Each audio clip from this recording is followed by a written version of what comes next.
Então, vamos agora para a nossa última mesa, último painel do dia. Quem tiver necessidade de fazer alguma ida ao banheiro, que falamos no Brasil número 1, tem agora 1 minuto, porque entraremos em seguida na última mesa. Então, agradeço muito a audiência, 127 pessoas ao vivo aqui conosco, aguentando firmemente.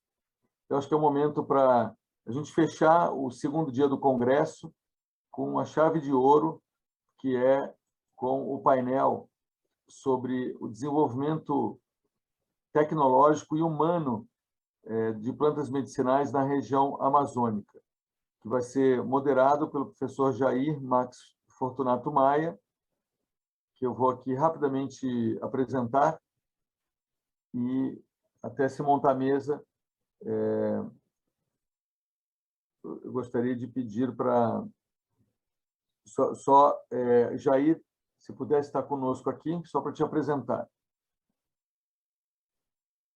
Já está, Tô Jair. aqui.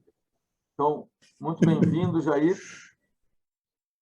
Eu vou só propor da gente esticar o braço, todo mundo, fazer um rápido alongamento, rodar um pouco o corpo na cadeira mesmo, para aguentarmos esse painel final com toda a força que precisamos. O professor Jair possui graduação em Ciências Biológicas pela Universidade Federal do Rio Grande do Norte, é mestre em Ecologia pela Universidade de Brasília e doutor em Ecologia pela Universidade de Brasília. Atualmente é professor adjunto da Universidade do Estado do Amazonas, revisor do periódico da revista Acta Amazônica e revisor também da revista Ambiente e Água, assim como voluntário do Museu da Amazônia. Tem experiência na área de ecologia, atuando principalmente nos temas de dióxido de carbono, cerrado, energia, fluxos, ecologia de ecossistemas. Então, muito bem-vindo de novo, Jair, em outro painel, agora moderando esse grupo. Passo a palavra para ti. Obrigado. Boa tarde, Ricardo. Muito obrigado pelo convite. Tem sido uma experiência muito rica participar desse congresso. Eu só gostaria de confirmar se todos os panelistas estão presentes. Se o Miguel Pombo já está conectado, se o professor Espartaco Astolfo Filho também, e se a doutora Dayana também se encontra, porque aqui, no que me parece, eu não estou conseguindo... O Espartaco já está aqui, e a Diana A Flores Dayana também. entrou. E o Espartaco Oi? também. O Espartaco Que também. bom. Então, tá ok. Podemos começar. A Fabiana Fieldman, ela falou que está no trânsito. Daqui a pouco ela entra. Ela pediu para ficar para o penúltimo. Ela teve que fazer um exame que fugiu um pouco do horário dela. Então, vamos lá. Eu vou aqui compartilhar rapidamente a tela para que a gente possa ter aqui uma forma mais interessante de apresentar os panelistas, né? Então, esse último painel de hoje, a ideia é falar sobre o desenvolvimento tecnológico humano que envolve o estudo das plantas medicinais na região amazônica. E, para isso, foram convidados 4 pessoas muito importantes e interessantes nessa linha. O primeiro a falar será o professor Miguel Pombo, que é diretor da universidade, daqui a pouco eu falo um pouquinho do currículo dele, mas da Colômbia. Depois vem a Fabiana dos Santos Souza Frickman, que trabalha hoje na Federal do Rio de Janeiro. Depois fala a Diana Flores, especialista em biocomércio. E, por fim, o professor Espartaco Filho, que tem um trabalho muito bonito aqui na região norte, na formação do pessoal e na área de biotech. Para começar, então, eu gostaria de chamar deixa eu parar aqui um pouquinho. Eu gostaria de chamar o professor Miguel Pombo.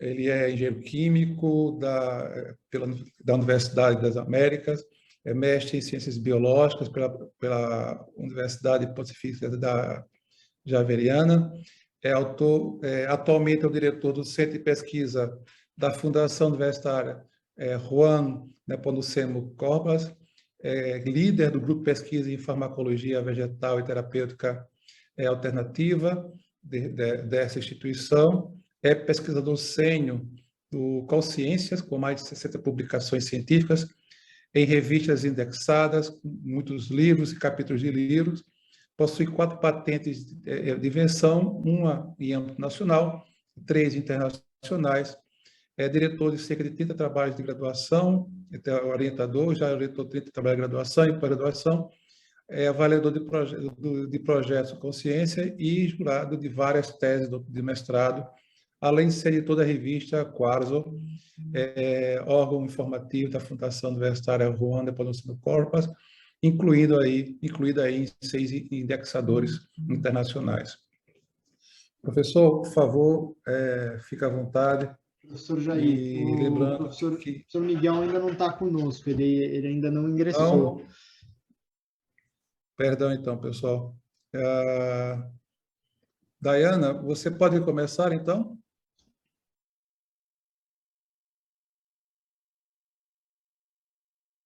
Seu microfone está mutado.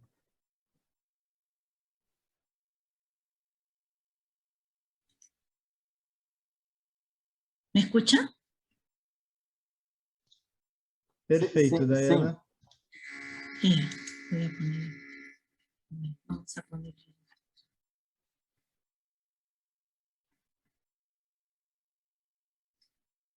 Buenas tardes a todos. Bueno, muchas gracias por la invitación. Espero que sea un placer para todos escuchar algunos minutos del tema que voy a tratar. Nosotros tenemos un mundo ahora en una situación globalizada y todos sabemos que la pandemia nos va a dar algún tipo de oportunidad. Lo que no debemos hacer es cerrar los ojos a esto, ¿no? Sino abrirlos a lo que nos depara el futuro inmediato acerca del comercio y acerca de la innovación, acerca de la investigación, porque tenemos que mirarlo desde diferentes puntos de vista. Cuando hemos visto las tasas comparativas de crecimiento antes de esta crisis, vemos que la parte latinoamericana había estado creciendo, las economías se habían estado desarrollando antes de esta crisis. El término biocomercio es un término adoptado durante la 6ª región de la Conferencia de las Partes del Convenio de Diversidad Biológica en el año 96, cuando la Conferencia de las Naciones Unidas sobre Comercio y Desarrollo presentó la iniciativa llamada Biotrade. Esta iniciativa se basa principalmente en lo que es la recolección, la producción, la transformación, la comercialización, que son las principales actividades de la cadena. Se basa en lo que es la biodiversidad nativa. Asimismo, en el aspecto de sostenibilidad, que es la sostenibilidad ambiental, social y económica, e involucra a lo que es la población local, al ser humano y a la parte económica unidos de alguna u otra manera.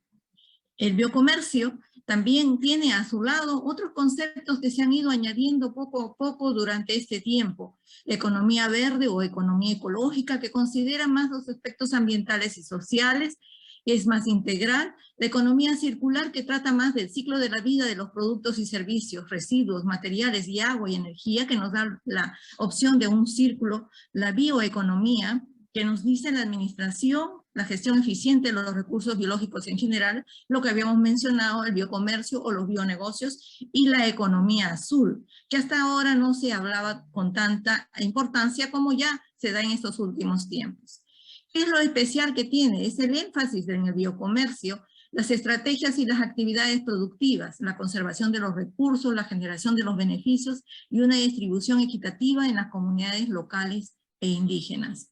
Es una excelente oportunidad de desarrollo. Durante estos años hemos acumulado esa experiencia. Es un desarrollo económico en los países llamados megadiversos, ¿no? Donde hay un uso sostenible de los productos de la biodiversidad nativa. Asimismo, la parte local se desarrolla fácilmente, pero también con algún tipo de dificultad.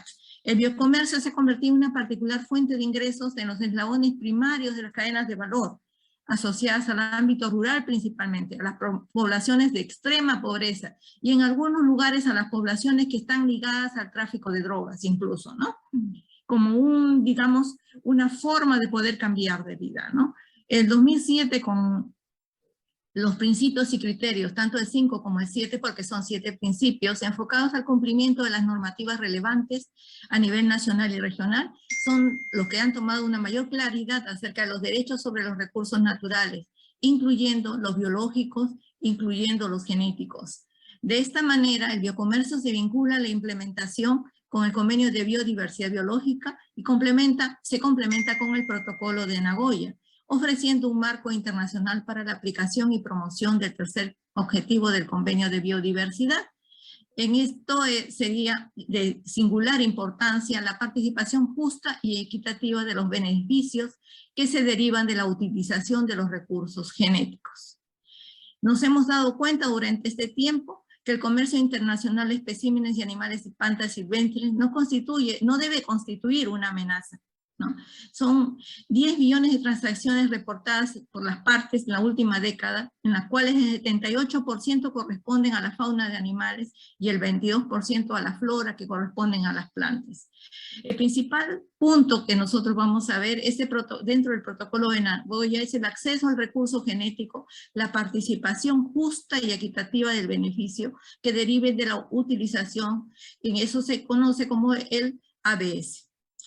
Asimismo, el consentimiento fundamentado previo, que es el PIC en inglés, y las condiciones mutuamente acordadas con las comunidades nativas o con las personas que cubren digamos, el sostenimiento de estas plantas en nuestro ámbito local.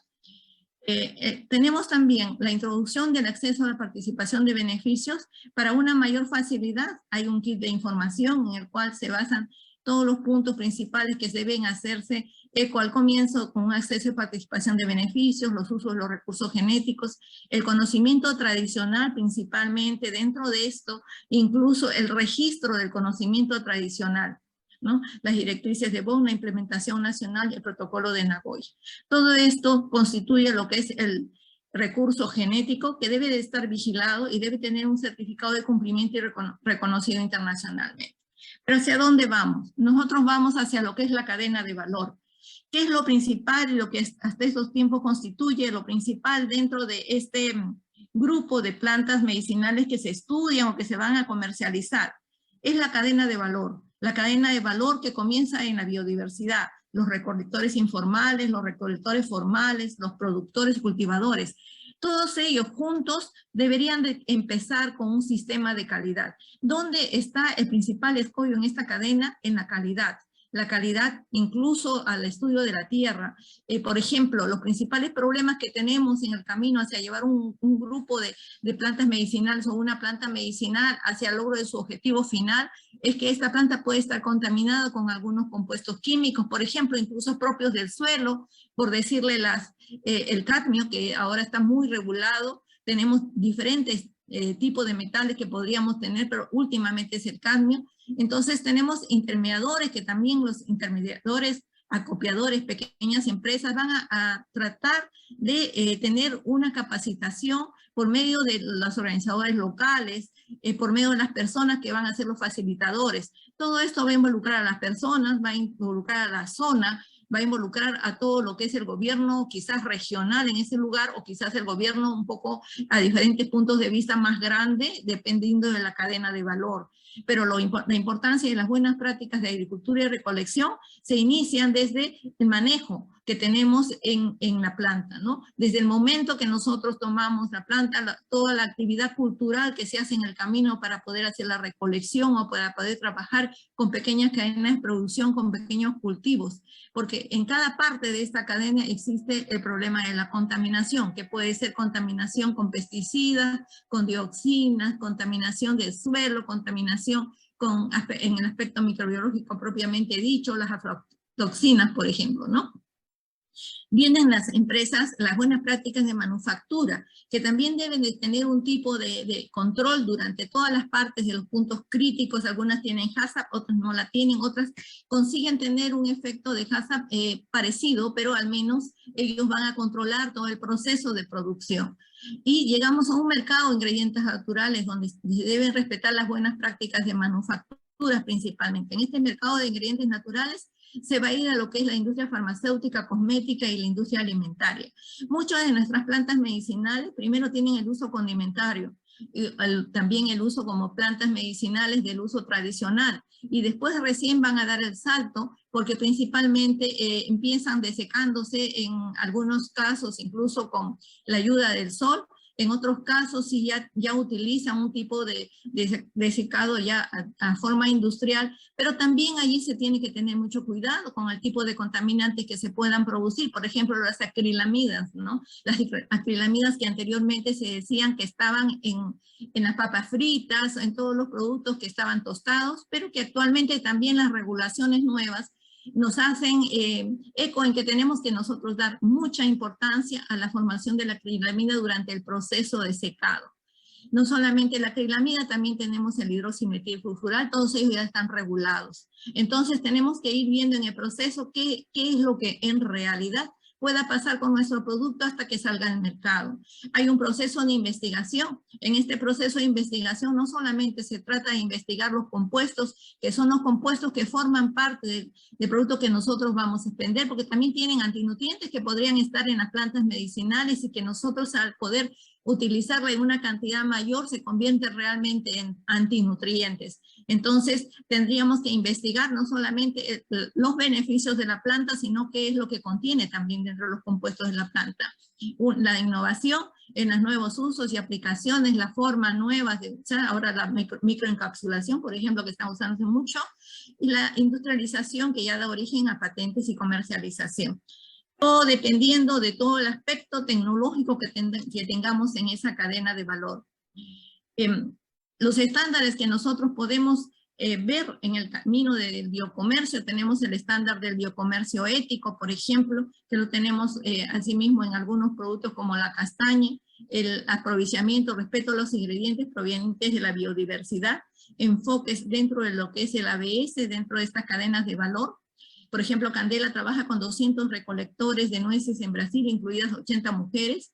Las nueces se utilizan en la alimentación y cosmética también. Los recolectores tienen contratos escritos, acceso a la precosecha, pagos sin intereses. La empresa también desarrolla una capacitación de la gente local para proteger los árboles, ayudar con la regeneración de actividades de los bosques. Tenemos otro grupo que también está trabajando en 200 materias primas vegetales. Por ejemplo, en 80 países trabaja Martin Bau, en sectores de bebidas y alimentos. O sea, nosotros nos tenemos que pensar que las plantas medicinales van a llegar a diferentes grupos de personas, que el consumidor final no solamente es un consumidor final que está enfermo, como es una palabra típica que utilizamos, sino es una persona que quiere una vida saludable. En esta vida saludable nosotros vamos a tener diferentes personas que van a escoger al producto, van a elegir al producto de acuerdo a su composición. Las últimas generaciones han empezado a leer las etiquetas. El etiquetado es de suma importancia. Entonces allí no solamente van a ver los productos que tienen compuestos que puedan tener algún tipo de alergeno, sino también van a ver compuestos que puedan ser beneficiosos para su salud. Entonces en esta pandemia hemos aprendido mucho a leer lo que son las etiquetas. Tenemos el comercio ético de los productos botánicos. Tenemos en Myanmar, por ejemplo, que es un país que reemplaza lo que es el opio, ¿no? Por el comercio de las plantas medicinales. Tenemos el BETA, por ejemplo, que trabaja con 5 áreas de trabajo: agua, alimentación y clima, educación y empleo, desarrollo del sector privado, gobernanza, género y equidad. Muchas de estas empresas están trabajando con lo que es el tema de la equidad y el tema de género. Tenemos la cooperativa de Udofano, productor líder del aceite de marula, ubicada en la región sur de África, donde trabajan 2.500 mujeres, 27 asociaciones cosechan frutos de marula, por ejemplo, de los árboles, y la fábrica produce hasta 12 toneladas de aceite de marula, que se vende en las empresas, ¿no? En Body Shop, por ejemplo, ¿no? Cuando podemos ver, podríamos pensar que solamente es algo de la belleza, Pero si nosotros vemos la composición del producto, esos productos pueden tener algún compuesto del tipo antiinflamatorio o un compuesto que calme el dolor de la piel, y eso nos ayuda a la relajación de la persona a la hora de hacer los masajes. Entonces, no solamente actúa en forma de la belleza, ¿no? Las velas de extracto, por ejemplo, de Lipia javenica, el Consejo Sudafricano de Investigaciones Científicas e Industriales es titular de una patente nacional. La Lipia tiene una licencia de empresa que cultiva arbustos de Lipia, que producen velas a la comunidad de acuerdo a los beneficios adicionales de los curanderos locales. Entonces ahí tenemos el conocimiento tradicional, ¿no? La clínica médica en Puerto Nuevo, Benín, combina técnicas de medicina tradicional y moderna. Entonces, porque ahora estamos en un momento en que nosotros podemos combinar todo. No solamente vamos a trabajar directamente con las plantas medicinales de una manera específica, que esta planta sirve para tal dolor. No, es todo un contexto, ¿no? Entonces, la pandemia nos ha enseñado justamente a eso, a tener un contexto de todas las cosas, a que nosotros a la hora de alimentarnos también tengamos diferentes formas de ver los alimentos, ¿no? Al mismo tiempo también diferentes formas de ver las plantas y sus diferentes usos. Tenemos un ejemplo, que es la Plukenetia volubilis, que nosotros hemos trabajado durante varios años y que ahora se ha involucrado en un proyecto, que es un proyecto que está involucrado tanto lo que es Colombia, Ecuador y Perú. Este proyecto nació inicialmente en Perú, porque Plukenetia fue desarrollada acá. Es una historia desde la civilización pre-inca, la civilización inca, y en 1980, en los últimos 35 años, fue el descubridor Antúnez de Mañol redescubridor, porque ya se figuraban estas, digamos, semillas utilizadas en el tiempo de Garcilaso de la Vega, en los comentarios reales, en la historia. Entonces, cuando nosotros trajimos a colación la historia y le hemos puesto en lo que es un expediente hacia la Unión Europea por el uso histórico de las plantas, nosotros hemos tenido que hacer una recolección de todo lo que significaba la documentación, tanto local, la documentación utilizada en la comida diaria, la utilización que teníamos de los curanderos, la utilización que teníamos en todas las personas que podían hablar que sus padres habían utilizado y de qué manera la habían utilizado. Esta era parte de lo que es el conocimiento local. Obviamente, cuando comenzó a hacerse el proyecto, se tenían diferentes tipos de semillas. Había una mezcla al comienzo que fue identificada por el Museo de Historia Natural, y así nosotros pudimos darnos cuenta cuál era la especie que íbamos a utilizar, y al mismo tiempo también se trabajó el proyecto con la GTZ, que nos apoyó con la Universidad de Berlín a poder hacer el estudio botánico. Entonces, la forma tradicional que se utiliza en la preparación está registrada. Al mismo tiempo nosotros hemos logrado obtener todo lo que son los periódicos de aquella época, tanto de antaño como después las notas de las personas que trabajaban con este producto y que anotaban en pequeños recetarios. Todo eso lo hemos tenido que registrar para poder presentar en una forma tradicional durante 25 años. Las personas que trabajan actualmente con esta cadena de producción son las comunidades nativas, y ellos, por ejemplo, guardan su tradición, guardan su forma cultural de poder limpiar el campo. Ellos le llaman la choba choba. La choba choba significa hacer las trenzas que se utilizan, por ejemplo, para la novia cuando se va a casar, y las trenzas que nosotros utilizamos en todo ámbito, pero simplemente que provino desde esas épocas, y quiere decir la unión que hay entre ellos. Entonces ellos limpian, y ese es un día de alegría, el día de la limpieza del campo.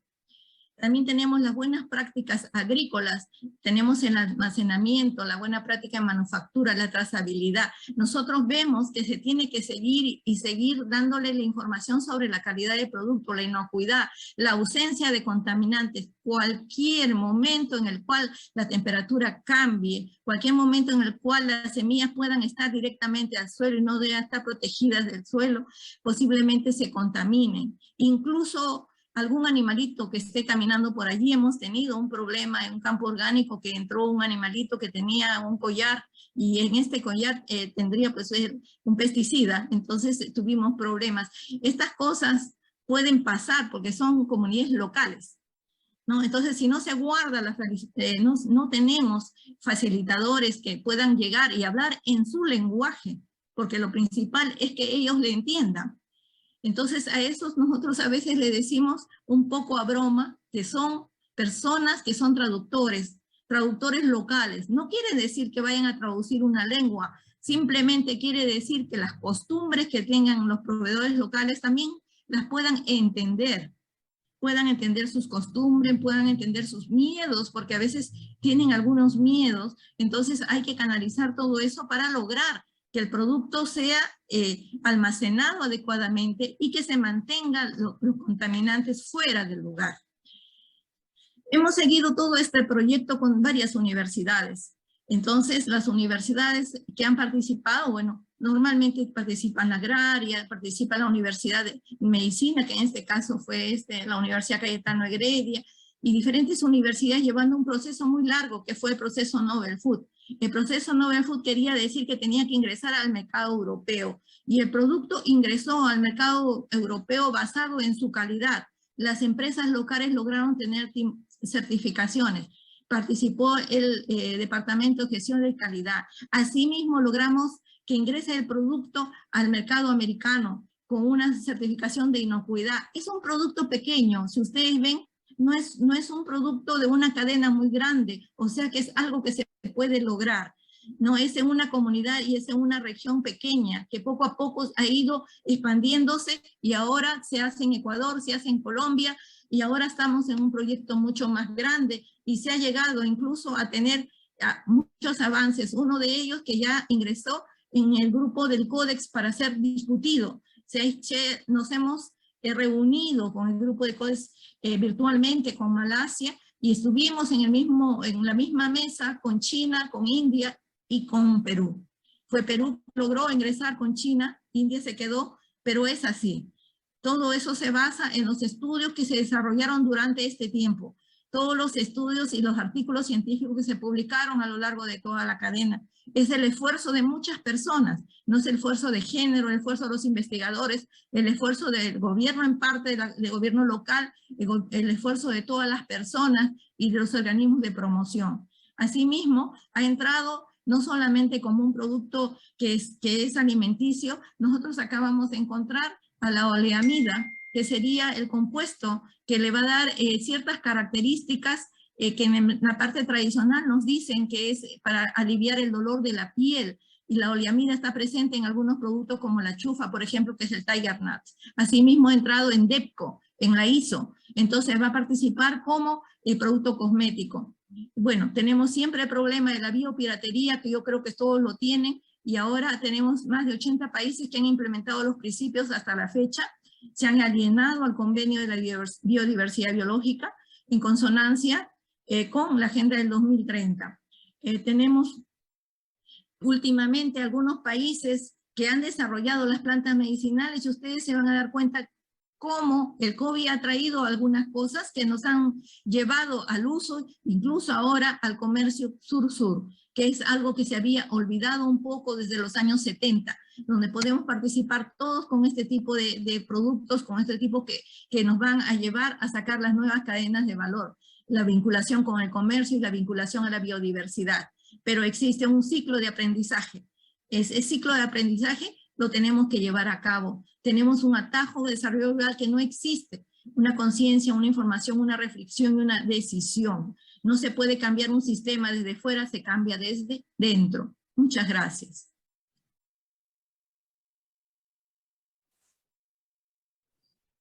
Gracias, Dayana.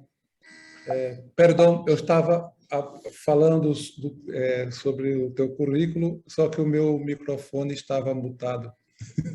Perdão. Vou inverter aqui, porque é importante saber, a comunidade saber quem a senhora é.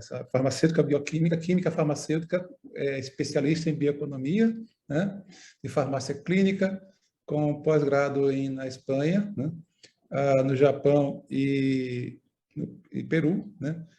Premiada pela Fundação Hipólito Unanue, no Peru, 2 vezes, e atualmente é membro de vários conselhos, é consultora de vários órgãos no Peru e fora do Peru, interage com várias instituições pelo mundo afora, Seu currículo é muito bonito, tá? Eu fiquei muito empolgado com tanta coisa que a senhora consegue fazer na área de bioeconomia e comércio. Muito obrigado, mesmo. Eu tenho uma pergunta genérica para fazer depois para a senhora, mas que é para todo mundo, mas inspirada na sua apresentação. A Fabiana ainda não conseguiu chegar no ponto com a internet. Eu queria, então, pedir ao professor Espartaco Astolfo Filho para fazer a sua apresentação. Ele é do Departamento de Genética da Universidade Federal do Amazonas, no Brasil. É aposentado, mas continua como professor visitante. Ele também é diretor de desenvolvimento da indústria cristália. É um reconhecido pesquisador na área de biologia molecular e que transferiu-se da Universidade de Brasília para o Amazonas com uma missão muito forte de desenvolver a biotecnologia e a engenharia genética na região. O professor Espartaco tem mais de 74 orientações de dissertações, são 43 teses orientadas, tem 112 artigos publicados, tem algumas patentes internacionais e nacional que está no mercado, né? Então, no Brasil, alguém que consegue iniciar a pesquisa e conseguir colocar na prateleira o resultado da pesquisa é algo assim muito difícil. Então, é algo assim, essa experiência precisava ser apresentada aqui para a gente. Professor Espartaco, o senhor está preparado? Está pronto? Obrigado, Jair. Está me ouvindo? Sim. Está ouvindo? Agora te vendo. Está me vendo? Certo. Deixa eu acertar aqui a posição. Então, deixa eu compartilhar a apresentação.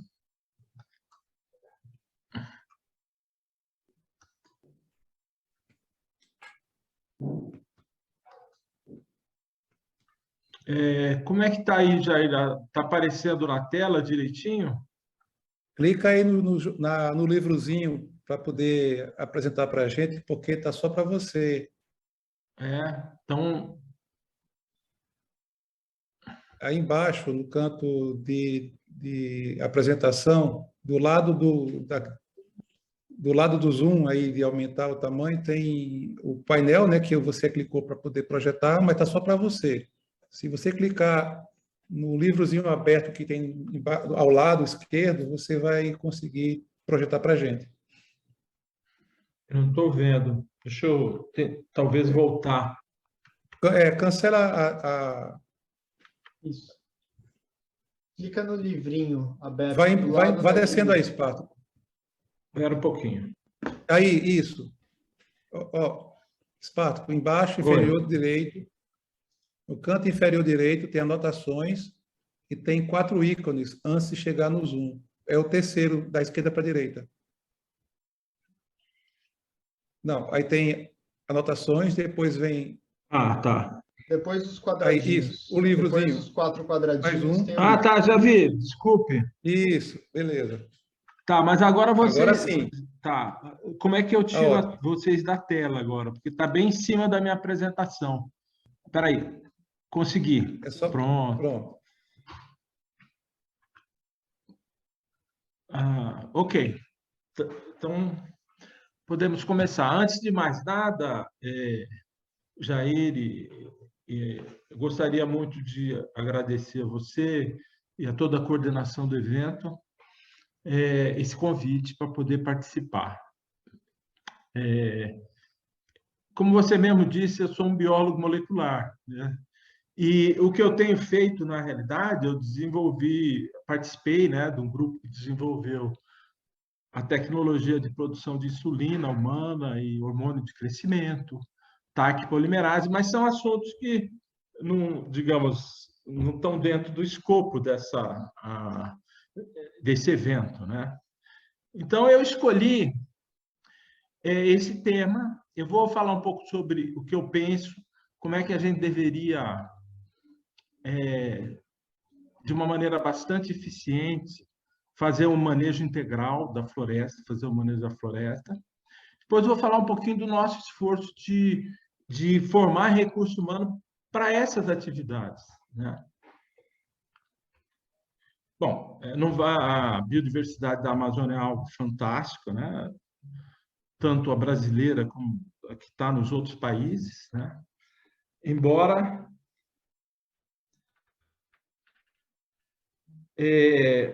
essa biodiversidade ela está em risco, né?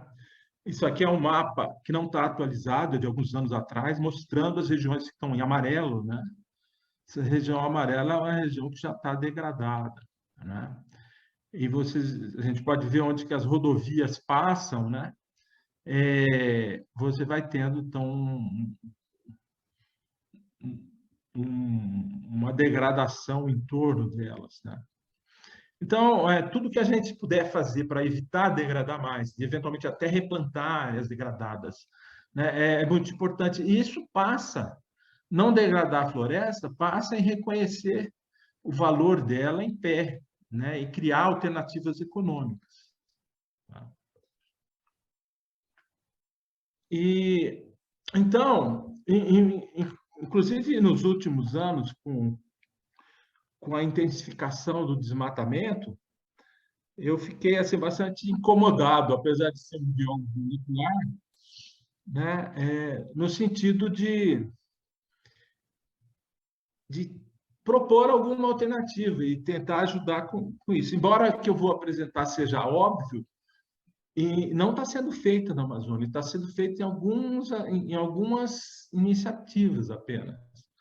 Então, como premissa da gente poder fazer esse desenvolvimento, esse manejo integrado da floresta, hoje já se conhece muito. Se fosse propor isso há 30 anos atrás, seria muito mais difícil. Mas várias instituições importantes da Amazônia, e inclusive de fora do país também, fizeram muita pesquisa, já se conhece muito sobre a floresta, sobre a biodiversidade, né? Então, esse conhecimento permite propor alternativas, né, para a utilização dessa riqueza da floresta. Então, isso que eu estou propondo, embora seja óbvio, eu acho que é uma das coisas que nós temos que realmente fazer.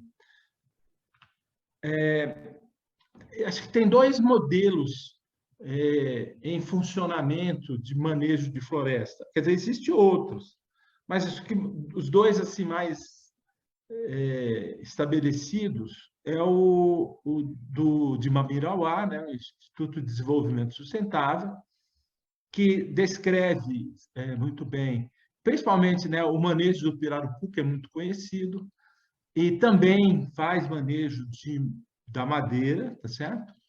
E também está associado também com atividades de turismo, né? E conservação, é óbvio. E a outra, que é uma postura diferente, por exemplo, a madeireira preciosa, né? Mil madeiras preciosas, que é baseada em taquatiara, que faz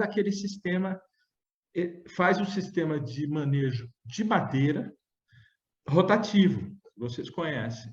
Ou seja, pega uma fração, corta algumas árvores, depois de estudos exatamente das espécies, da diversidade, corta algumas e depois isso vai ser cortado depois de 20, 30 anos depois, né? E é um sistema, mas esse sistema, por exemplo, ele produz madeira muito cara. Ele mantém a floresta em pé, mas mantém a madeira muito cara quando comparado, por exemplo, com o que é feito na pirataria, nessa destruição que nós estamos tendo. O pessoal vem, derruba a floresta, tira a madeira, bota fogo, planta pasto, né? Embora tenha alternativas boas, inclusive para recuperar essas áreas. Mas isso tem sido feito de uma maneira predatória. Então, dentro desses dois modelos, pode talvez até encaixar eles ou fazer um modelo híbrido, que a gente propõe que isso seja estudado exatamente, né? mas que, quando se vai fazer o manejo, ao invés de fazer só o madeireiro, aquela parcela da floresta, por exemplo, que você está atuando, em vez de fazer um manejo só madeireiro, né, que envolve madeira, madeira processada, resíduos, tal, mas fazer também o não madeireiro, né, nessa região, coletando óleos, extratos, fibras, né, plantas, tal, claro, de uma maneira que não vai destruir a floresta, de uma maneira sustentável. Né? Associar isso a atividades de ecoturismo, observação de animais, a parte educacional. E o que poderia reforçar muito isso, no meu ponto de vista, é associar esse manejo madeireiro, não madeireiro, à bioprospecção, né? Para a descoberta de novos medicamentos, fármacos, fitoterápicos, cosméticos, corantes, essências, enzimas, né? Biopesticida, novos biomateriais, inclusive novos genes, né? Material genético. Então, se associasse isso no manejo, onde se faz, por exemplo, manejo madeireiro, certamente haveria um balanço econômico positivo, né? Bastante positivo. É claro que uma bioprospecção, ela pode fazer bioprospecções para coisas que você consegue fazer virar a pesquisa num produto mais rapidamente, né? Para alimentação. Agora, fármacos demora muito mais. Então, teria que equilibrar essas coisas para ter produtos em vários tempos, né? Bom, o que seria interessante junto com isso? Né? Criar um sistema inteligente, né, e proativo de prospecção e abertura de mercado para produtos derivados da biodiversidade. Né? Associar, né, fazer um desenvolvimento, a bioprospecção orientada também, né, para o mercado. Né? Criar um selo amazônico, por exemplo, que fale da qualidade do produto. Então, inclusive, voltando no que a doutora que me antecedeu, a Diana, né? Ela colocou muito bem a importância da qualidade, né? Então, que os produtos que saíssem daí saíssem com a qualidade certificada, né? Em que a gente propõe o desenvolvimento do selo amazônico, né? Considerar também ativos ambientais e recursos de crédito de carbono, já que a floresta vai ser mantida de pé, para ajudar na parte econômica, no balanço econômico. Né? Criar uma bolsa de valores de produtos da floresta, por exemplo. Fazer o sistema todo funcionar de uma forma ágil, integrada por aplicativos especialmente desenvolvidos. Né? Promover também ambientes de inovação, de educação ambiental, inclusive, se for o caso, de restauração de algumas áreas degradadas. Como resultado do modelo, deverá haver um retorno, então, de dividendos para as comunidades locais, com a promoção do desenvolvimento socioeconômico e a manutenção de florestas, que a doutora Diana também colocou. Né? Muito bem. Eu coloco aqui, eu fiz desse esquema mais ou menos do que a gente falou. Então, no manejo integral da floresta, a gente vai ter, por exemplo, a biodiversidade em si, o material da biodiversidade, inclusive as matérias-primas. Essas matérias-primas coletadas, por exemplo, óleo, fibras, essas coisas, elas vão dinamizar as cadeias produtivas de cada uma delas, né? Se você tiver várias áreas de manejo, você vai ter muito mais produtos certificados. Muitas vezes, as pessoas até acham o mercado, mas não tem o fornecimento de matéria-prima em quantidade adequada. Eu já vi isso várias vezes aqui na Amazônia, né? Então, a partir da biodiversidade, você vai fazer a bioprospecção, né? Para descobrir novos medicamentos, novas fibras, corantes e tal. E, a partir daí, vai se agregar valor à biodiversidade pela biotecnologia, certificar os produtos e ter um mercado diferenciado. Então, na realidade, são várias ações que têm que ser feitas ao mesmo tempo, né? E nesse slide, eu mais ou menos falo a mesma coisa, mas mostrando, por exemplo, aqui do manejo integral, tá certo? Você tem essa parte de cima aqui, que seria mais das matérias-primas coletadas e certificadas, né, a qualidade, via associações de cooperativas, a Bolsa de Produtos da Floresta e o mercado. Nessa parte de baixo, mais voltado para a bioprospecção, desenvolvimento de biotecnologias, criação de empresas, startups e produto na Bolsa.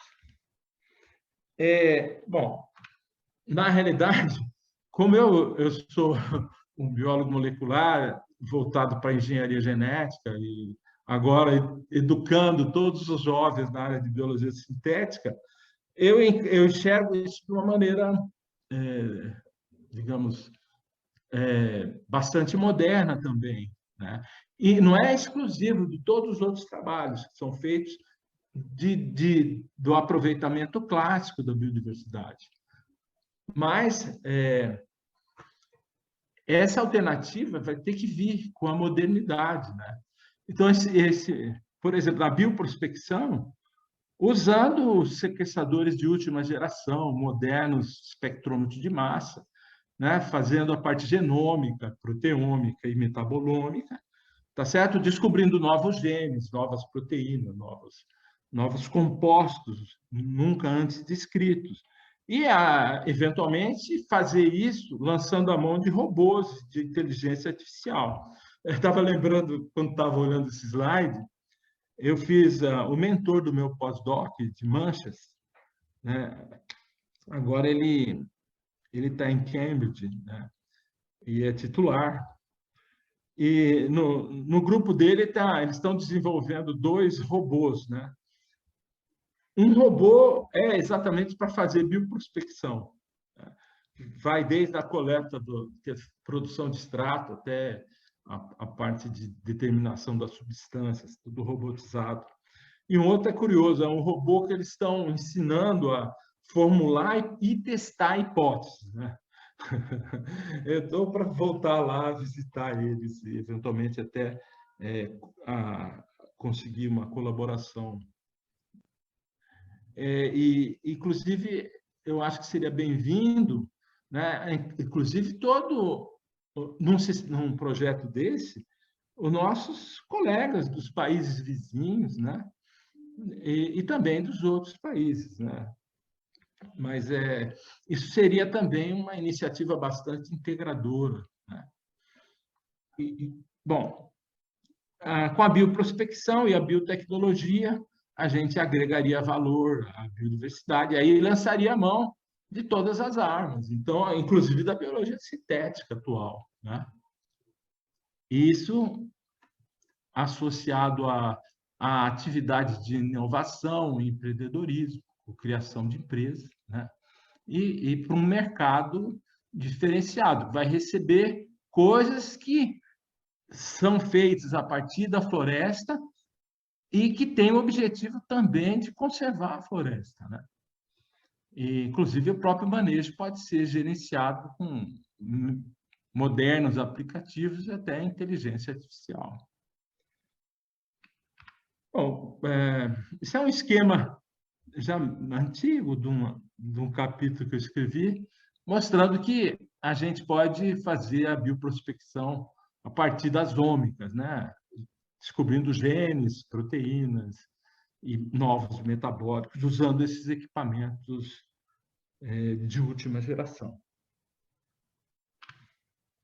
Agora, bom, pode parecer um sonho, mas a gente tem sonhado muito, né?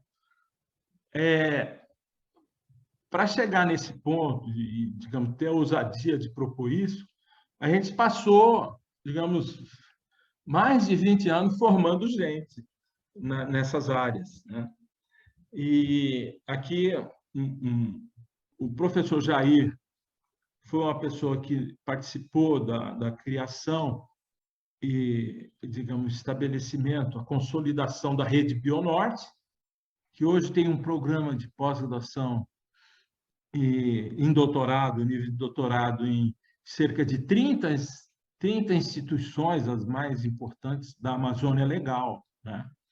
Cada estrelinha dessa é uma instituição que participa da rede Bionorte, do programa de pós-graduação. Então, eu vou falar um pouquinho disso, porque em todas as facetas de um manejo desse tipo, a gente tem formado gente, tanto no conhecimento da biodiversidade, como na conservação, como no uso sustentável, inclusive usando essas tecnologias modernas. Isso aqui, desde que eu era professor da UNB, quando que o Jair citou, né? E desde que eu vim para Manaus, para a Universidade Federal do Amazonas, a gente se envolveu com a parte educacional em biotecnologia, né? Fizemos cursos que iam desde de atualização, especialização, técnico de nível superior e graduação, a gente foi montando, não necessariamente nessa ordem, né? E 20 anos atrás, a gente criou em Manaus uma rede de instituições e começamos a oferecer um doutorado em biotecnologia, que, aliás, foi o primeiro doutorado coordenado pela Universidade Federal do Amazonas, que, inclusive, deu um efeito muito positivo para que as outras áreas criassem seus doutorados na própria universidade. 10 anos depois, isso aqui foi uma ação que foi demandada da SUFRAMA, né, e com muita ajuda da Fundação de Amparo à Pesquisa do Estado do Amazonas. E 10 anos depois, a gente criou o programa de pós-graduação da Rede Bionorte, que foi estimulado, né, induzido, estimulado pelo Ministério de Ciência e Tecnologia e Inovação. Né?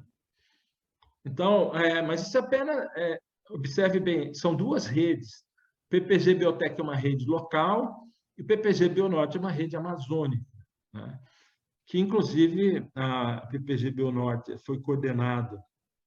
A coordenação geral começou na UFAM, e o Jair fazia a coordenação estadual, né, na Universidade Estadual, a coordenação estadual da Bionorte, lá na Universidade Estadual. Era uma maneira, inclusive, de difundir a rede, né? E hoje continua lá, né?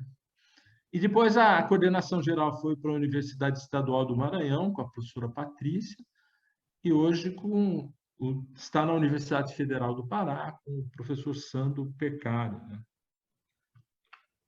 Essa primeira turma da nossa rede local, né? Era muito difícil, nós tínhamos muito pouco profissionais da área, né? Então, essa primeira turma foi a turma que entrou em 2002 na UFAM. Aqui tem o professor Ney Pereira Júnior, em Adelaide, no Instituto de Química da UFRJ. A gente sempre contou com a colaboração dos colegas do Brasil e até de fora, né? Grande parte desses, praticamente todos, né, estão bem encaminhados. Por exemplo, essa aqui, a Doriane, é minha chefe atual na genética, era aluna aqui. A Sônia é também minha chefe como diretora da divisão de biotecnologia do Centro de Apoio Multidisciplinar.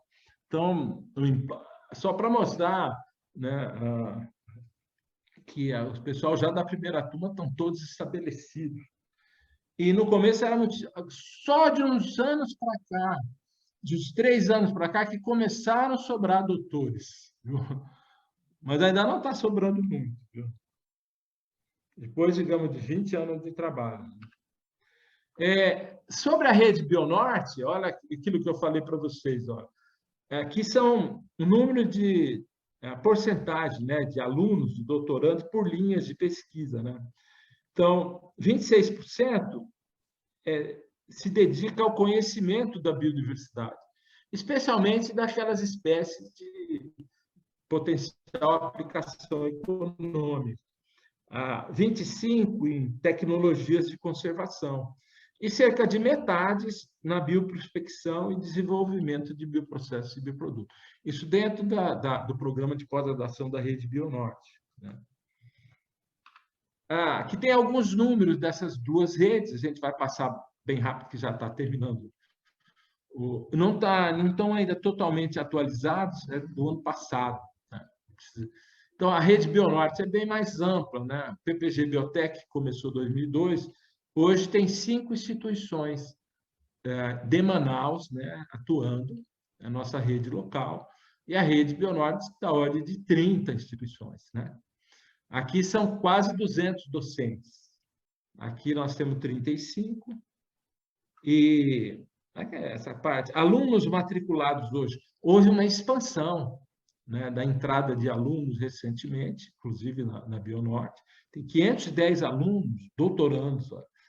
No PPG Biotech, nós temos 142. O PPG Biotech tem mestrado também, já formou 148 mestres e 270 doutores. E a Rede Bionorte está chegando a 400 doutores formados, somando na ordem de 800. Logo, logo, nós vamos atingir 1.000 pós-graduandos formados. Existe, obviamente, isso não é não só tem isso. Lá nós temos curso de Química da UFAM, da Universidade Federal do Pará, e outras, de Agronomia, um conjunto, né, na área de saúde, de todos os estados da Amazônia Legal, né? Então, digamos que agora nós temos material humano para ser usado e propor atividades desse tipo de manejo integral da floresta. Aqui apenas mostrando na Rede Bionorte, não precisa atualizar os últimos dados do relatório da CAPES, mas mostrando assim, quando a gente começou na Rede Bionorte,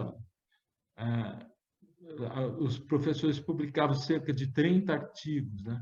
Isso dobrou, deve ter aumentado ainda, né?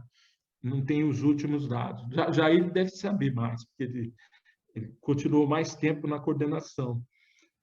Aqui são livros, né, da ordem de 100 capítulos por ano, da ordem agora de 600, 700 artigos, mas são aqueles artigos qualis, né, da CAPES, né, de qualidade selecionada.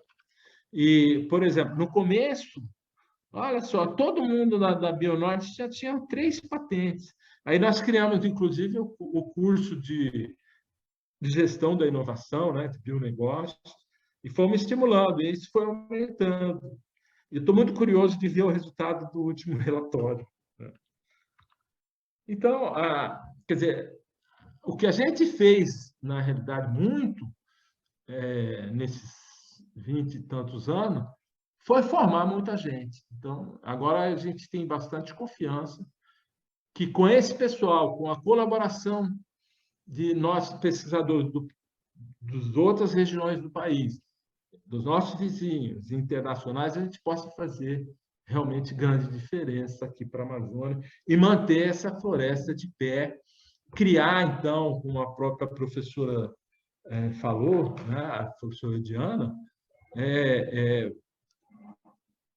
auferir recursos econômicos, sociais e ambientais, foi o termo que ela citou na palestra anterior. Então, ou seja, associar também, não só, junto com a floresta, o que nós temos de mais moderno no mundo para fazer bioprospecção sem violar a floresta. Então, muito obrigado. Muito obrigado a todos. Obrigado, professor Espartaco. É interessante, assim, só para atualizar, no último quadriênio, a Rede Bionorte conseguiu produzir 3.700 artigos qualis, dos quais 10 eram AMAX, né? Estavam dentro daqueles 2-3% de publicações mais importantes do mundo. Então subiu, né, Jair? Continuou subindo, mesmo na pandemia. Subiu. Interessante. A pandemia, se tem uma coisa boa para a academia, foi que colocou muito artigo que estava engavetado para fora, né? É verdade. Eu queria passar agora para a doutora Fabiana. Ela está... Conseguiu, Fabiana, obrigado. Desculpa o estresse, né? Está assim, finalzinho da gravidez, pegando o estresse danado desse. A doutora Fabiana é pós-doutoranda em gestão de ativos e prospecção biotecnológica da Agência de Inovação da Universidade Federal do Rio de Janeiro do Brasil. Foi professora visitante do programa de pós-graduação em biotecnologia, o PPG Biotech, na Universidade Federal do Amazonas, que o professor Espátolo acabou de comentar. É conhecida por sua trajetória e atuação nos comitês técnicos de padronização de produtos nativos da biodiversidade. Desculpa, perdão, estou falando aqui da Diana. Perdão, Fabiana, eu estou falando bobagem. Ok, é especialista em gestão de inovação em fitomedicamentos, na Fiocruz, é bióloga de formação, desenvolveu pesquisa de inovação e biotecnologia em Farmamanguinhos, onde também atuou como coordenadora da rede Fito e foi professora e orientadora de pós-graduação em curso de gestão e inovação de fitomedicamentos. Já trabalhou também na Secretaria de Estado de Ciência e Tecnologia do Estado do Amazonas do Brasil como chefe do Departamento de Apoio à Pesquisa e Inovação Tecnológica e desenvolve vários projetos na área de prospecção biotecnológica, em etnoecologia, sustentabilidade socioambiental e gestão de projetos e programas da cadeia produtivas da sociobiodiversidade, inovação e saúde, termo que tem sido chamado a atenção desde as 8 horas da manhã de hoje, né? Fabiana, parabéns pela sua gravidez. Eu sei que está bem pertinho, né, da sua mais nova... Eu estou com problema de áudio. Eu não estou conseguindo escutar bem. Eu estou escutando bem. Você pode falar. E, assim, eu não estou conseguindo projetar.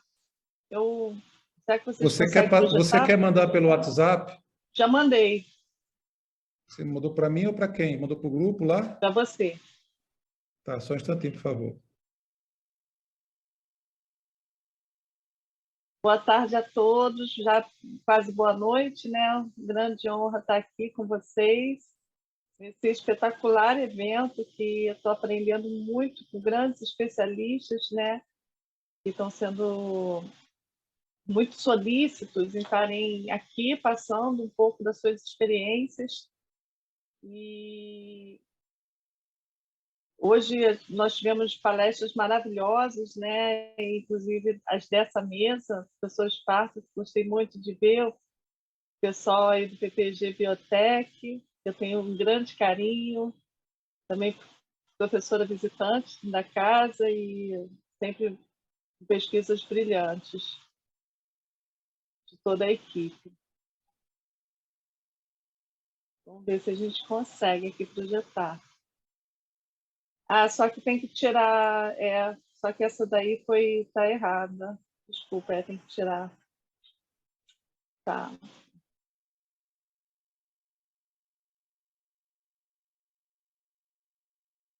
Você mandou uma outra? Foi essa que eu recebi. Eu recebi só essa.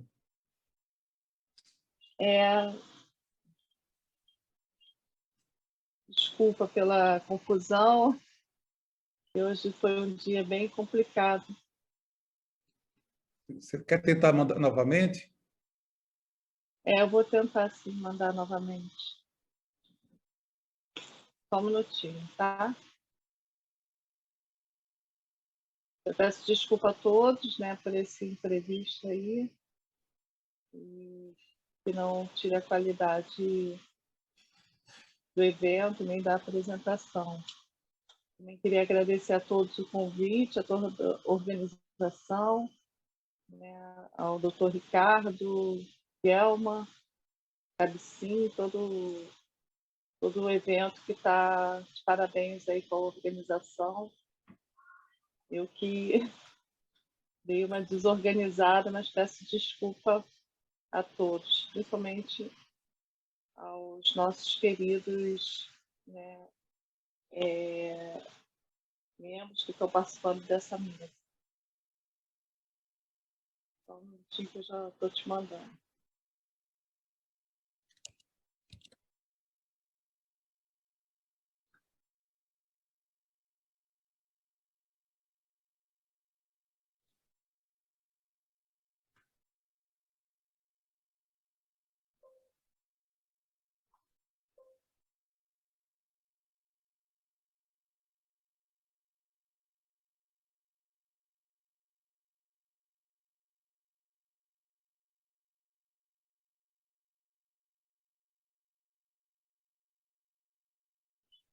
Pode ir, acho que já foi, né?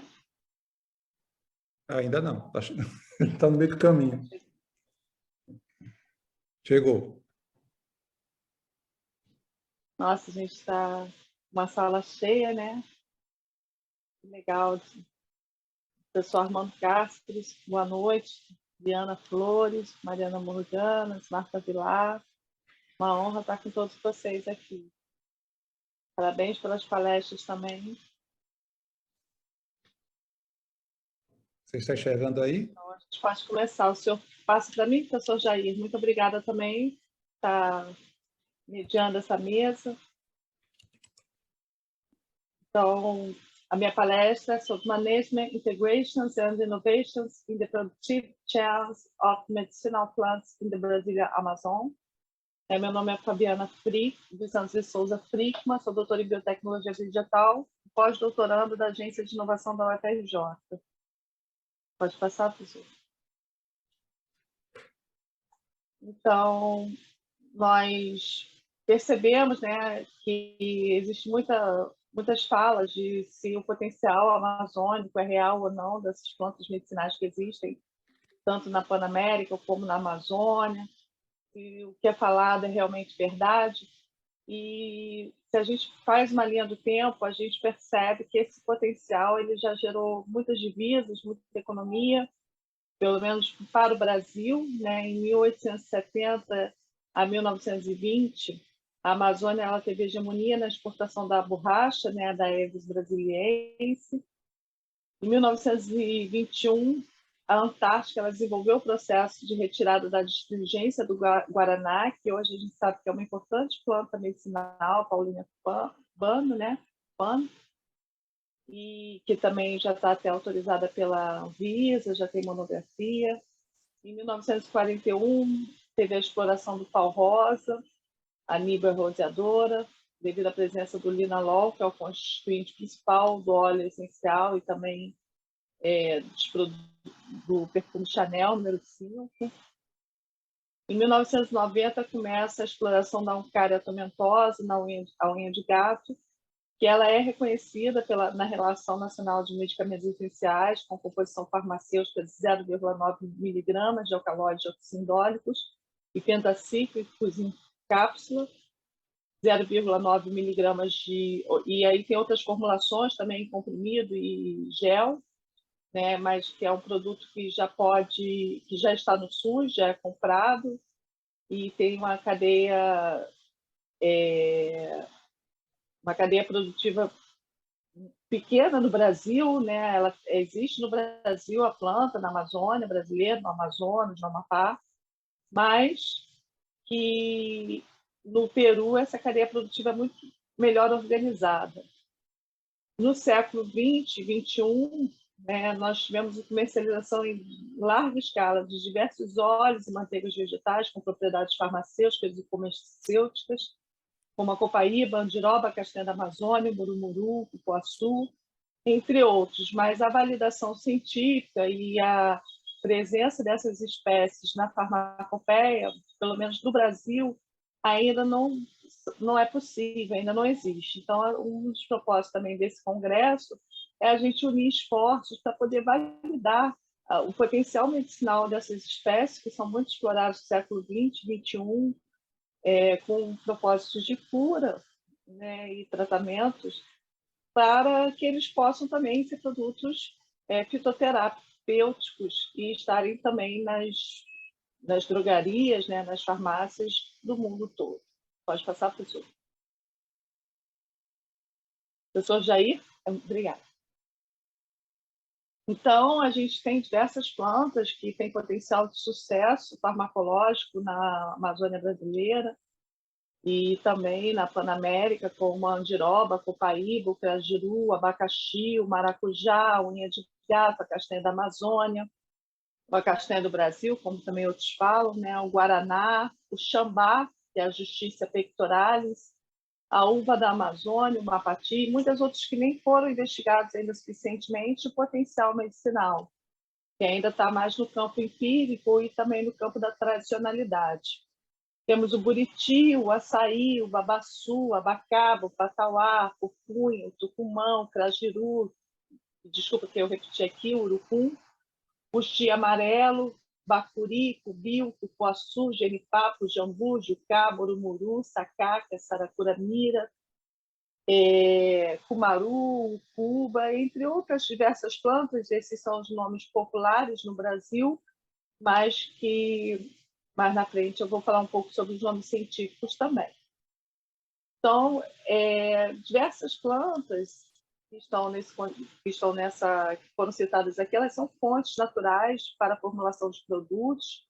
Muitas são utilizadas já como gorduras vegetais, como base para pomadas e cosméticos, né? Aí entra o bacuri, a semente do bacuri, a fruta murumuru, a semente de cuba, né? Bacuri, no caso, a Platonia insignis, o murumuru astrocario murumuru e a cuba virola surinamensis. Também temos plantas como fontes de vitamina A, como o buriti, que é a Mauritia flexuosa, nome científico da planta, e alimentação infantil também, porque são similares ao leite humano e como são plantas que já são alimentícias ao longo prazo, elas já são plantas que estão na dieta de populações tradicionais há muito tempo, elas não têm um risco tão grande para a saúde humana, por já terem testes, né, da própria de uso tradicional. Então, nesse caso, também entra o sumo, né, o vinho, que se chama no norte, da fruta patauá, que é o Enocarpus batauá. Pode passar, professor? Esse é um slide de Peter Sergio, de 2011. Também temos plantas utilizadas para doenças mentais, ansiedades e depressão, né? Foram muito requisitadas nesse período de pandemia do Covid-19, como a Passiflora edulis, a Iritina velutea, o Hiperic perforatum. Algumas dessas plantas elas não são tipicamente da Amazônia, mas elas podem ser cultivadas e ocorrem na Amazônia. Pode passar, professor?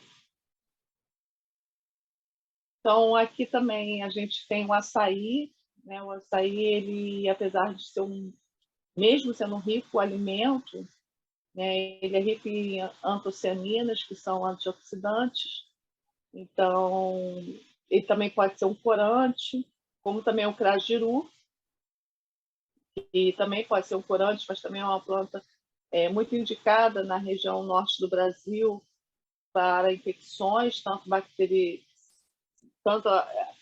infecções provenientes de bactérias como de fungos, o genipapo e o urucu,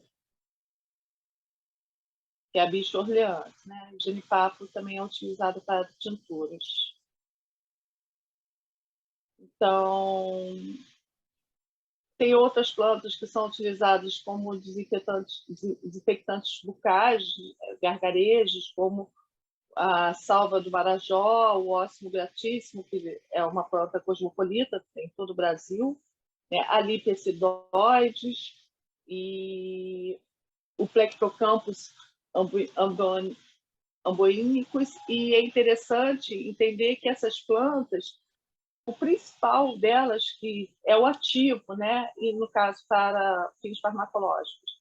E diversas plantas, elas podem conter o mesmo ativo, que no caso aqui a gente está se referindo ao eugenol, que é um antibacteriano e um antifúngico. Então, diferentes plantas podem ter o mesmo princípio ativo. Isso é muito comum no Brasil. Pode passar?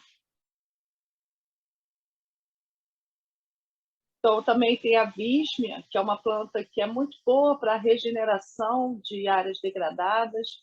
Ela tem uma resina vermelha e ela é muito importante para a cicatrização de feridas pelo uso popular. E a Arabidacea chica, que é o crajiru. Ele também é muito utilizado para cicatrização e para doenças do trato feminino. Pode passar? Por favor, pode passar, professor? Então, como foi falado, às vezes aquela planta não ocorre na região norte do Brasil ou em outros lugares, mas o princípio ativo dela ele ocorre em uma outra planta daquela região, né, da região norte ou de outro lugar. A gente, por exemplo, comparando o guaco, né, o guaco ele ocorre no Sudeste, ele é uma planta muito utilizada, um medicamento muito utilizado no Brasil como expectorante, mas também ele não ocorre na região norte, mas na região norte ocorre o cumaru. Ambos têm o princípio ativo a cumarina e podem ser utilizados, assim como também a justiça pectoralis, né? Você macera a folha, cheira e você sente o cheiro de cumarina.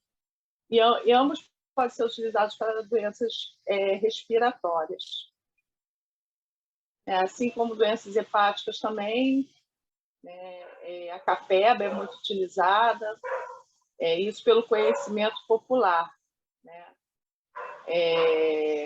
Que é a Potomorphium belata, a bidesquilosa também, e a carapa vianense, que é a andiroba. Das sementes de andiroba, extrai-se um óleo, que é um medicamento de alta, que foi identificado por volta de 1640, uma alta atividade anti-inflamatória, que já foi comprovada experimentalmente, mas até hoje ela não se encontra em nenhuma farmacopeia no Brasil. Pode passar, professor. Então, é muito importante se investir nessas inovações biotecnológicas a partir dessas plantas. Isso por quê? Porque já no território amazônico brasileiro já existem diversas empresas que já trabalham com essas plantas, associações, cooperativas, organizações indígenas, tem diversos projetos já financiados por fundações, empresas com laboratório de química farmacêutica, em menor número, mas existem empresas desse tipo, né? Laboratórios químicos farmacêuticos que estão purificando esses óleos, trabalhando com esses óleos, com essas plantas, assim como a Pastoral da Saúde, ONGs e associações. Então, já existe todo um movimento que gera emprego e renda dentro da Amazônia com a utilização sustentável dessas espécies. Pode passar, professor. Então, aqui a gente identifica que cada estado do Amazonas, como a Amazônia brasileira é muito grande, né, corresponde a 60% do território brasileiro, é claro que todas essas espécies não existem em todos os estados, né, mas existem determinadas espécies em Roraima, determinadas espécies no Amazonas, determinadas espécies no Acre, né, o Amazonas, no Acre também tem a unha de gato, bastante unha de gato, no Amazonas, Guaraná, em Maués, castanha do Amazonas, castanha da Amazônia. Pode passar, por favor. Então, essa é uma questão, né? É uma foto da feira Adolfo Lisboa, como é que essas plantas, elas geralmente são comercializadas e são distribuídas. Então, é preciso dar um salto tecnológico dessa. É claro que manter as formas tradicionais de comercialização, mas também dar um salto tecnológico para que essas plantas também possam agregar valor e se transformar em produtos com maior valor agregado. Pode passar? E, para isso, é necessário muita atividade de pesquisa, é necessário muita atividade de ensino também dentro das universidades, e investimentos também de porte empresarial. Então, o conhecimento tradicional ele é uma ponte muito importante para a produção desse produto final. E hoje nós já temos uma legislação que garante a utilização desse conhecimento tradicional, né, que é a Lei 13.123, e que também permite que se reparta benefícios com essas populações. Mas há um grande passo do conhecimento tradicional até chegar no produto que está na prateleira e que pode ser adquirido pelo usuário do sistema de saúde. Então, essas plantas elas têm que ser cultivadas e manejadas com boas práticas. A coleta tem que ter boas práticas, tem que perceber se o local onde o cultivo existe tem alguma fonte de contaminação. O beneficiamento tem que ser muito cauteloso para esse produto não ser contaminado, né? Para daí ter a produção dos extratos, dos óleos vegetais, e poder entrar nas formulações farmacêuticas, né, ser comprado por laboratórios farmacêuticos que possam produzir essas plantas e serem dispensados na forma de medicamento. Fora aí que eu não estou falando das licenças que cada etapa exige, e também para se conseguir esse grau de boas práticas precisa também, dentro do Brasil, que esses produtos tenham diversos tipos de licenças, inclusive esses subprodutos, derivados vegetais. Então, tudo isso torna muito difícil que essa planta, esse produto vegetal, que se sabe que tem uma ação comprovada, que o risco pode não ser tão grande, mas não se sabe ainda qual é o risco, qual a toxicidade, qual é o nível. Então, tudo isso precisa-se de muito estudo para que a gente consiga elaborar uma farmacopeia robusta que dê garantias ao usuário sobre a forma de utilizar essa planta. Vou passar. Fabiana, 13 minutos. Então, aqui, a agregação de valor, como é que ela é feita, né, com a própria etapa do beneficiamento. Vou passar. Então, algumas plantas que já estão na Relação Nacional de Medicamentos Essenciais, né, que é a espinheira-santo, guava, cachorro, aroeira. Da Amazônia, aqui a gente tem a unha de gato, né? Pode passar. O que é necessário, então, para deslanchar esse potencial em 2022, né? Nós precisamos da criação, unificação de bancos de dados, das pesquisas e revisões bibliográficas já existentes sobre essas plantas, intensificar os estudos com essas plantas, né, com o desenvolvimento de prova de conceito, de produtos para mercados da saúde, da estética e alimentícios, promoção de editais de financiamento de, no mínimo, 1 milhão para fomentar estudos clínicos em parceria com empresas, compras públicas pelos órgãos, mapeamento e organização dessas cadeias produtivas, dessas plantas, desses insumos, para que se possa também dar segurança para quem está desenvolvendo medicamento de que aquela matéria-prima ela não vai faltar para a sua empresa quando o produto estiver no mercado. Compras públicas pelos órgãos federais, que é uma forma de garantir que a produção ela tem um destino, então o produtor também não ficaria à mercê do acaso, se aquela empresa vai comprar ou não, porque o poder público garantiria a compra para produção de óleos, para farmácias de manipulação,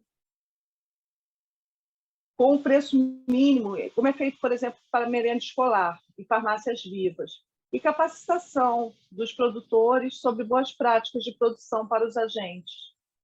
Pode passar, por favor?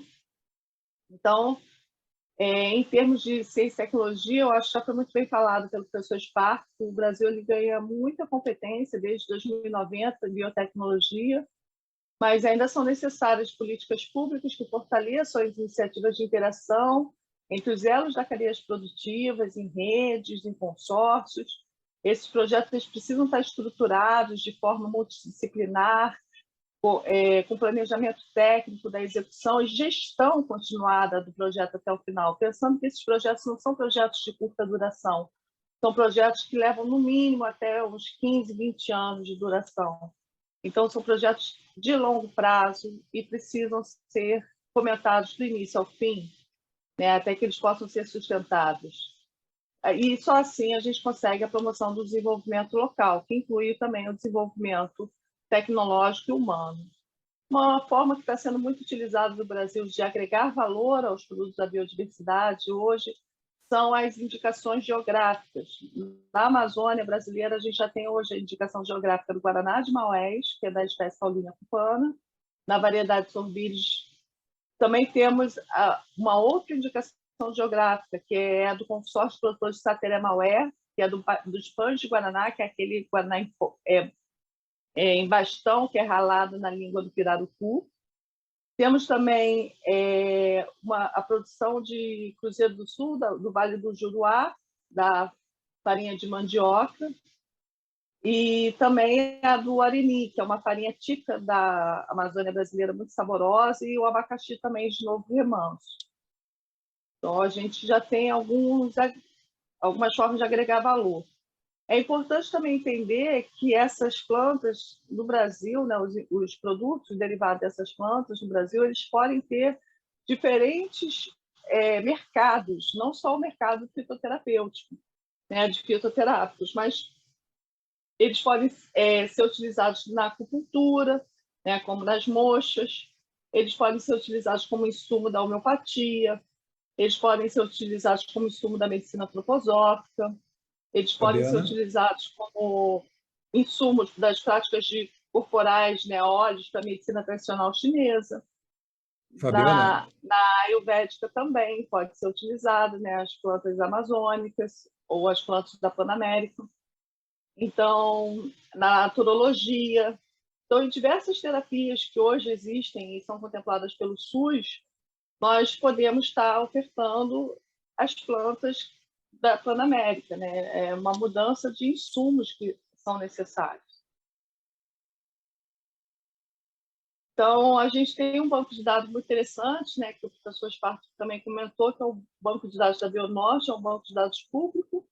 Você pode acessar, abrir pela internet, né, e é bem interessante, tem muitas informações interessantes. Também temos diversos projetos de articulação em rede, como os projetos da Rede Fito e das farmácias vivas também. O INPA também está com um projeto muito interessante de farmácia viva. Eu vi até que a Nádia está aí, que é uma das pesquisadoras desse projeto. Temos já também pesquisas de plantas amazônicas já em estudo clínico, né, como na fase 2 de estudo clínico, como essa pesquisa do professor Áureo Del Diglio, na fase 2, sobre o Guaraná.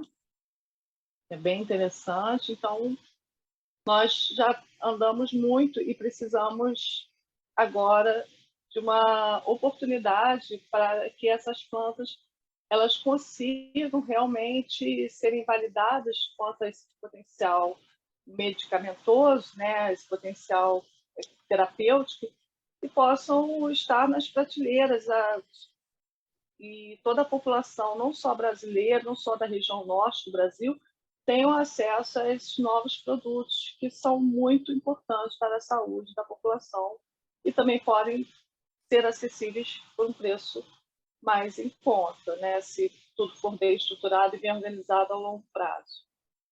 Então, essa a minha fala. Eu gostaria de trazer esse percentual, esse potencial de novas plantas para o mercado da saúde é um potencial real. Queria agradecer a todas as fontes que já em algum momento, contribuíram para o meu desenvolvimento científico e tecnológico, as minhas pesquisas, né? Então, a Centroflora, a Herbário, o Sítio Restauro, a Universidade Federal do ABC Paulista, a Fiocruz, Farmanguinhos, o consórcio acadêmico, a Rede Fito, a Embrapa, a Papião, CNPq, a Universidade Federal do Rio de Janeiro, na Agência de Inovação da UFRJ e o PPG Biotech. Muito obrigada a todos pela atenção.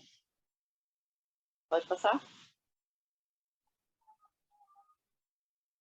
E essas são nossas estrelas, né? As plantas, que tanto nos encantam, nos alimentam e nos curam. Muito obrigada.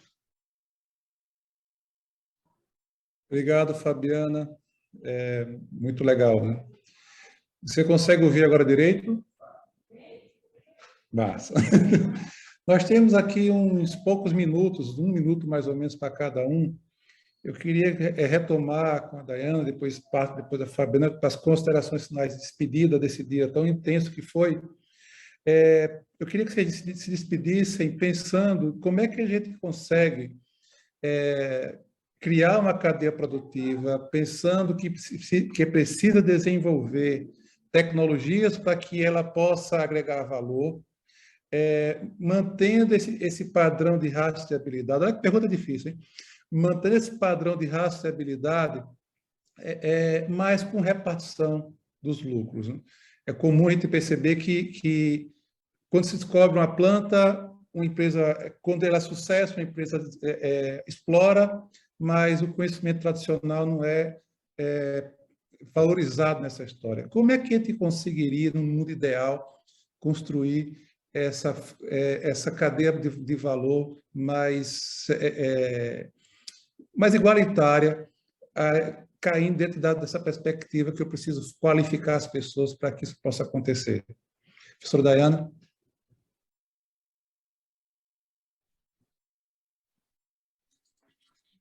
Bueno, considero que primero se tiene que conocer el lugar.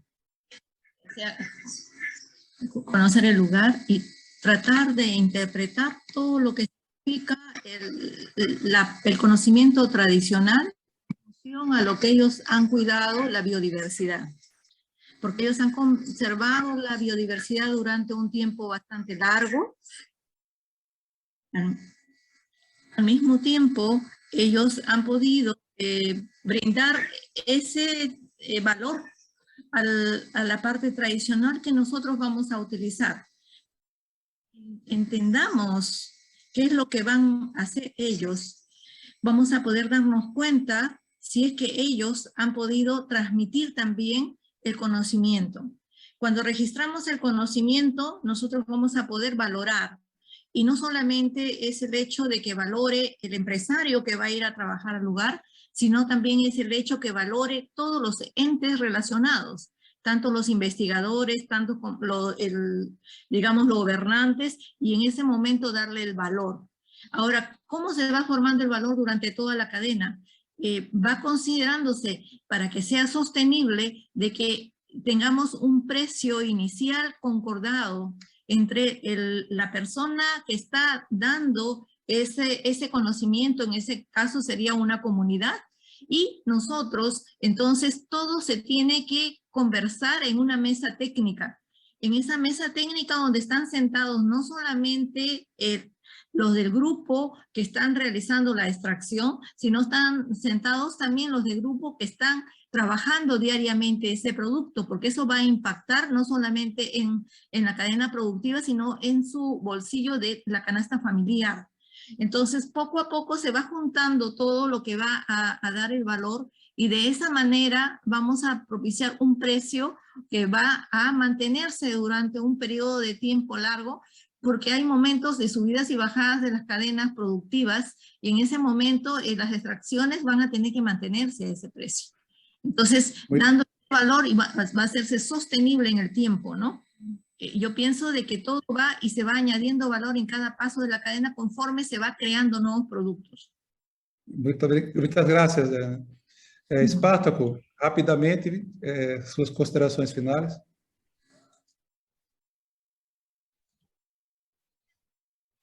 Alô, tá ouvindo? Estão ouvindo? Sim. Bom, eu aproveito da professora Diana, né? Eu acho que, vamos imaginar o seguinte, do que eu falei, do manejo integral da floresta. Digamos que essa floresta esteja num setor que tem uma comunidade tradicional, por exemplo. O que for usado de conhecimento tradicional tem que retornar, mas, do meu ponto de vista, a bioprospecção, mesmo que não envolva o conhecimento tradicional, deve beneficiar a comunidade.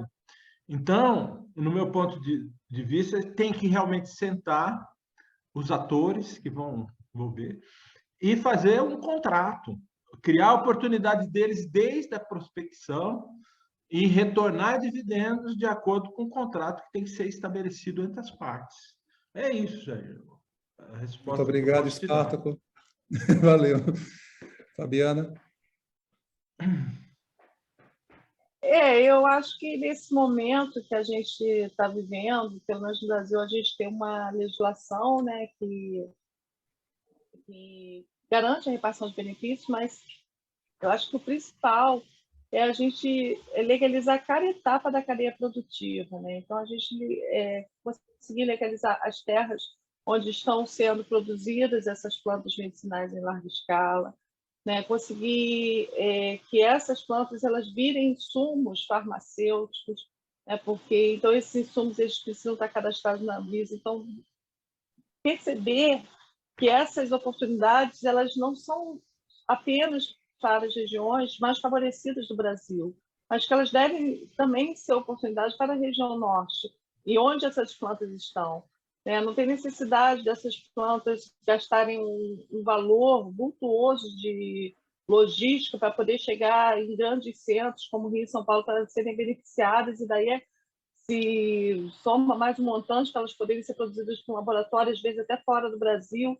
Então, assim, quanto menor ficar essa cadeia produtiva ou mais perto, né, do produtor, do usuário final, penso eu que reduziria o custo da produção e facilitaria o acesso.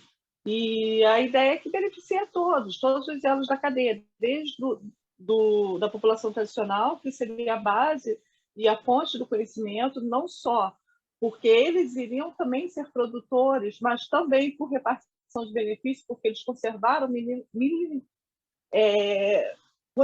durante milhares de anos, né, centenas de anos, essas espécies no território brasileiro. Se essas espécies estão vivas, muitas são graças a essas culturas tradicionais que utilizam essas plantas até hoje, e não só isso, como também o seu modo de uso, a sua forma de utilizar, se utiliza ela na pele, se ingere ela. Então, todo esse conhecimento tem um valor que tem que ser monetizado, mas também a própria cadeia produtiva. Então, se às vezes, né, o óleo ele ainda não pode ser comercializado como um fármaco, por que ele não pode estar na farmacopeia como um óleo vegetal? A gente tem o óleo de amendoim na farmacopeia, a gente tem diversos óleos, os óleos de amêndoa. Por que a gente não pode ter um óleo de andiroba na farmacopeia, um óleo de copaíba na farmacopeia? Então, eu acho que a gente precisa pensar nos subprodutos dessa cadeia produtiva também como produtos que precisam estar legalizados e estar no mercado. E isso eu acho que é da meta desse evento, né? A gente conseguir produzir a farmacopeia da Panamérica. Ok, Fabiana, e obrigado. Parabéns a todos. Desculpa, eu estava aqui mandando mensagem para ela. Obrigado a todos. Foi muito legal o dia de hoje. Então, Ricardo, passo a palavra para você para o encerramento do dia.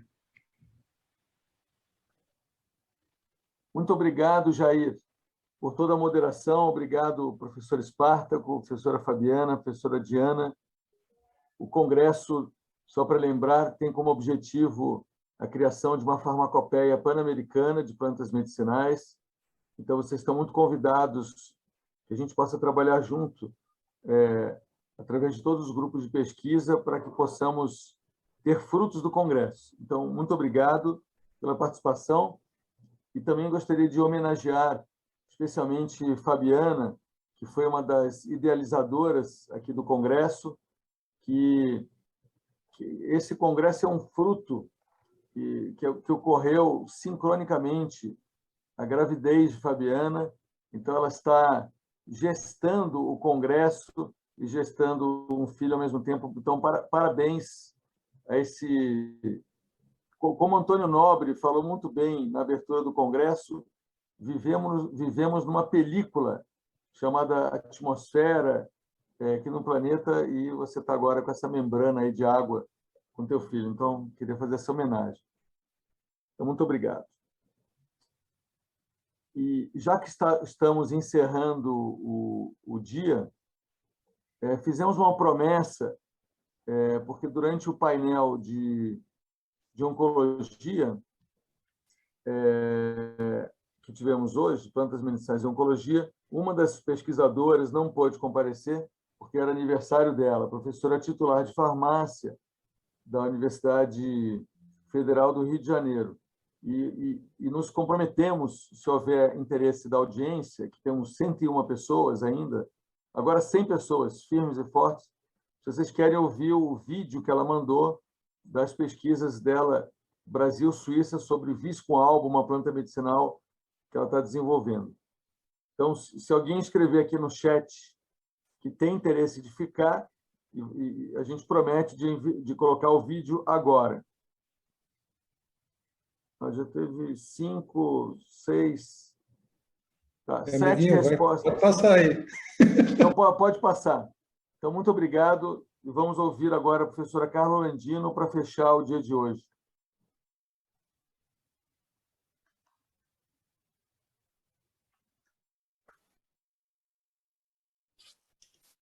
Olá, eu gostaria então de iniciar essa apresentação agradecendo ao convite da organização do nosso primeiro Congresso Pan-Americano de Plantas Medicinais, em especial ao Dr. Ricardo Gelman e ao Dr. Caio Portela, por nos permitir, nesse momento, compartilhar um pouco da nossa experiência e os nossos relatos de pesquisa realizados com uma planta medicinal conhecida como Viscum album. Então, eu vou pedir licença aqui para compartilhar com vocês a minha tela e iniciar, então, a nossa apresentação, que traz, então, os nossos dados de pesquisa básica aplicada ao estudo com o Viscum album. Então, eu sou a professora Carla Landino, sou professora titular na Faculdade de Farmácia da Universidade Federal do Rio de Janeiro, onde, então, eu desenvolvo essas pesquisas em parceria com algumas instituições na Suíça, como a Universidade de Berna e a Society Cancer Research. Então, só para a gente contextualizar e entender, né, que planta medicinal é essa, né? O Viscum album, ele é uma planta já muito estudada e muito utilizada na medicina integrativa na Europa, principalmente para o tratamento oncológico. Ele é uma planta muito especial, porque, na verdade, ele é uma planta que cresce aderida a algumas árvores hospedeiras. E a partir da árvore hospedeira, onde o Viscum album cresce, ele ganha, então, uma classificação botânica específica. E existem várias subespécies de Viscum. Nesse projeto que nós temos trabalhado com a Suíça, nós temos estudado, basicamente, o Viscum album subespécie album, o Viscum album subespécie abies e o Viscum album subespécie austríaco. Sendo que a subespécie album, ela cresce em 3 hospedeiros diferentes: a árvore Malus domestica, a árvore Quercus horrible e a árvore Ulmus carpinifolia. No caso de Viscum album abies, ela cresce aderida à árvore Abies alba. E no caso do Viscum album austríaco, ela cresce aderida na árvore conhecida como Pine silvestris. Então, aqui algumas dessas representações dessa planta, desse semiparasita, mostrando a forma como esse bush se organiza nessa árvore. E aqui à direita, especificamente, a distribuição dos bushes de Viscum na árvore, que é o carvalho, o Quercus. Bom, essa é uma planta muito interessante, porque ela desenvolve características muito particulares e ela tem uma diferença muito significativa quando a gente a observa no inverno e no verão.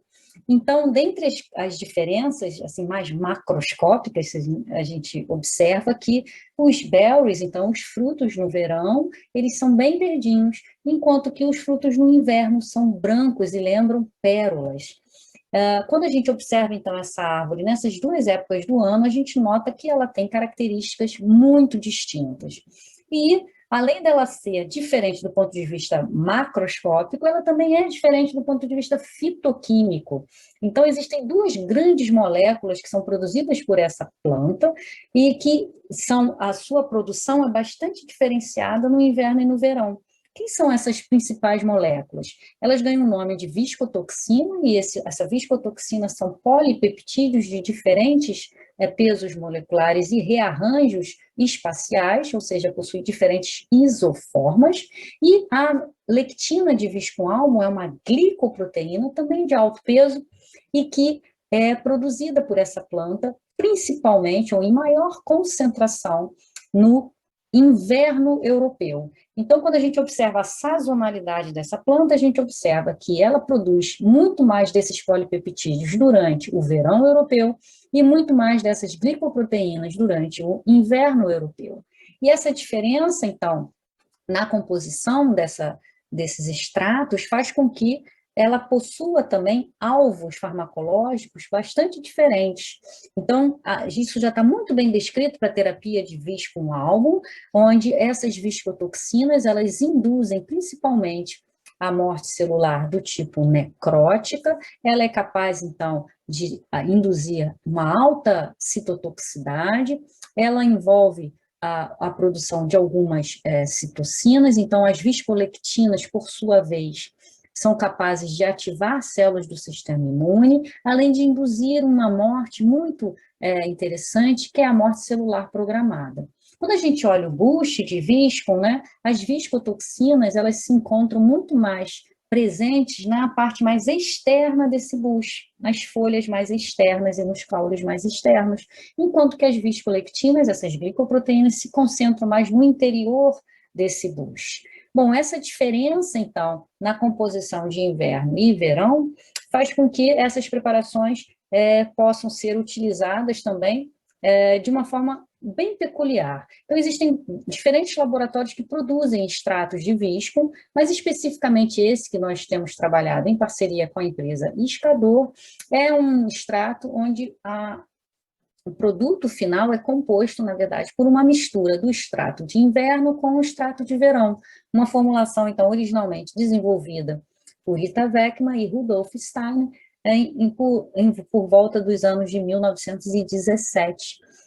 E esse exemplo aqui que a gente dá, né, do iscador Q, seria, então, o iscador obtido, ou o visco com álbum obtido da árvore de Quercus. Então, além da empresa Iscador, outros laboratórios, como Elixir, Vala e Abnoba, também produzem esse medicamento. Bom, a literatura é muito vasta sobre o uso do visco na oncologia. Além da gente conhecer os mecanismos que envolvem a destruição dos tumores, a melhoria da atividade imunológica ou a resposta imunológica do paciente ao tratamento também é bastante acentuada, existe ainda um parâmetro muito interessante que já foi muito bem quantificado, que é a qualidade de vida do paciente oncológico que é tratado com a viscoterapia. Então, essa qualidade de vida dele é muito superior, então isso vem sendo um dado bastante favorável também à viscoterapia. E, recentemente, o grupo do professor Stefan Baumgartner, que é o nosso colaborador na Suíça, também investigou a influência da viscoterapia no processo de fadiga muscular dos pacientes oncológicos e pôde concluir, então, através desse systematic review e aplicando a técnica de meta-análise, que, de fato, a viscoterapia melhora muito esse aspecto da disposição do paciente, ou seja, diminui o processo de fadiga muscular do paciente oncológico, sendo, então, um outro aspecto muito interessante da viscoterapia.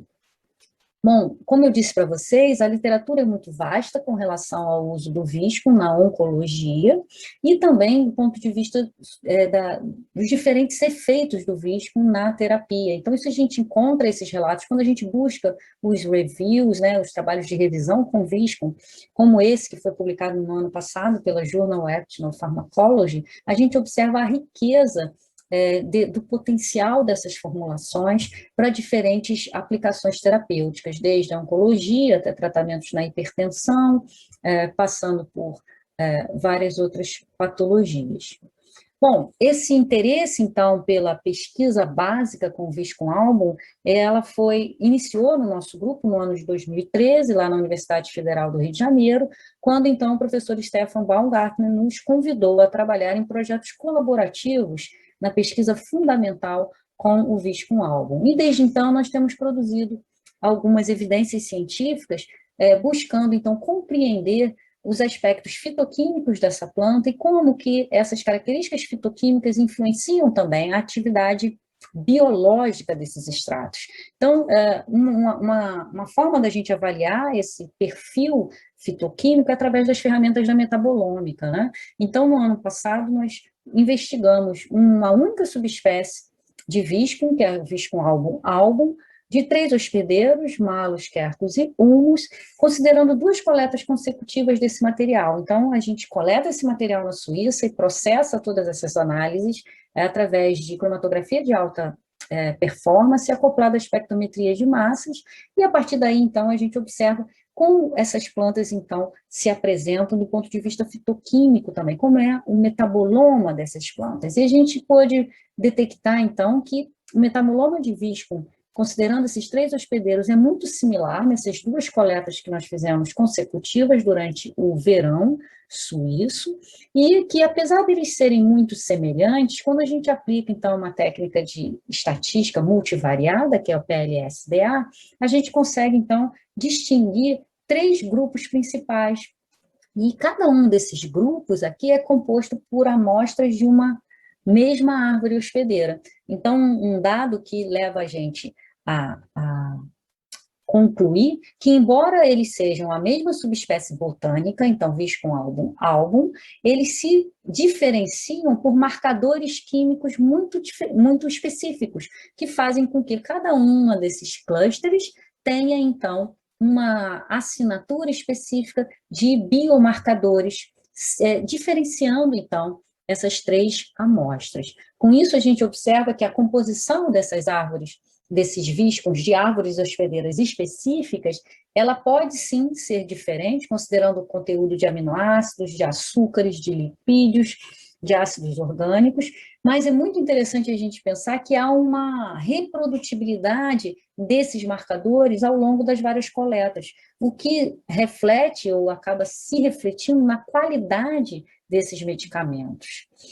Quando a gente olha para outros tipos de extratos, então como o extrato aquoso fermentado, essa é uma das formas da gente também trabalhar com a viscumterapia, e quando a gente compara 2 hospedeiros diferentes, Malus e Pines silvestres, através, novamente, dessa ferramenta metabolômica, a gente observa que a riqueza fitoquímica desses extratos, né? Então, o viscum, ele contém não apenas viscolectinas e viscotoxinas, mas ele contém substâncias que têm um potencial terapêutico enorme, como flavonoides, ácidos fenólicos, ácidos orgânicos, ácidos graxos, e essas substâncias, elas estão também contribuindo para a atividade antitumoral desses extratos. Então, além das viscolectinas e viscotoxinas, a riqueza dessas outras moléculas chama muito atenção nessa planta medicinal.